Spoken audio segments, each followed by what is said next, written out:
அனைவருக்கும் வணக்கம். நான் உங்கள் கேப்டன் சீலன் பவனியாலிருந்து. இன்று மறக்க முடியாத நாள் மே 18 முள்ளிவாய்க்கால் தினம். எங்களுடைய மக்கள் அழிந்த நாள், சிதறிய நாள், இராணுவத்தினால் அழிக்கப்பட்ட நாள். என் தேசத்து மக்கள்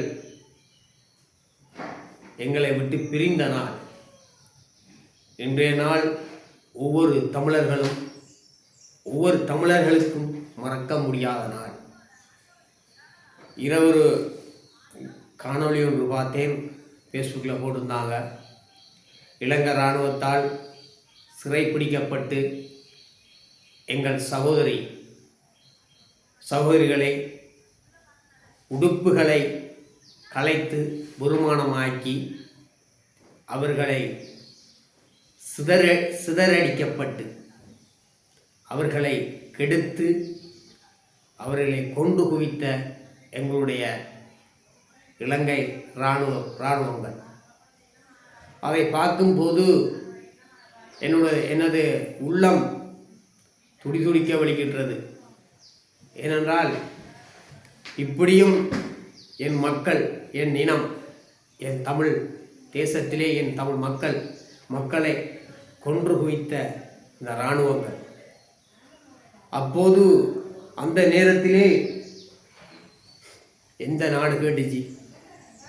எங்களுடைய மக்கள் இப்படி சிதறி கொண்டு இருக்கும்போது, அழிந்து கொண்டு இருக்கும்போது எந்த நாடு கேட்டாங்க? அமெரிக்கா கேட்டதா? இல்லாட்டி இந்தியா கேட்டதா? எந்த நாடு கேட்டாங்க? எங்களுடைய மக்கள் இப்படி அழிக்கும் போது எந்த நாடு கேட்டுச்சு? இல்லாட்டி இப்போது வந்திருக்கிற இந்தியா சிஎம் விஜய் கேட்டாரா? யாருமே குரல் கொடுக்கவில்லை. அப்போது குரல் கொடுக்கவில்லை. இப்போ பார்க்க போனால் யாரெல்லாம் எதெல்லாம் கதைக்கிறாங்க. நான் பார்க்குறது கனவே அந்தந்த நாட்டில் இந்த பல நாட்டில் இருந்து தேவையில்லாத மாதிரியெல்லாம் கதைக்கிறாங்க. நம்மினம் நம்மள் மக்கள், எங்கட மக்கள். அப்போ எங்கடா போனீங்க நீங்களாம்? எங்கட மக்கள் அடிக்கும்போது நீங்கள் எங்கே போனீங்க?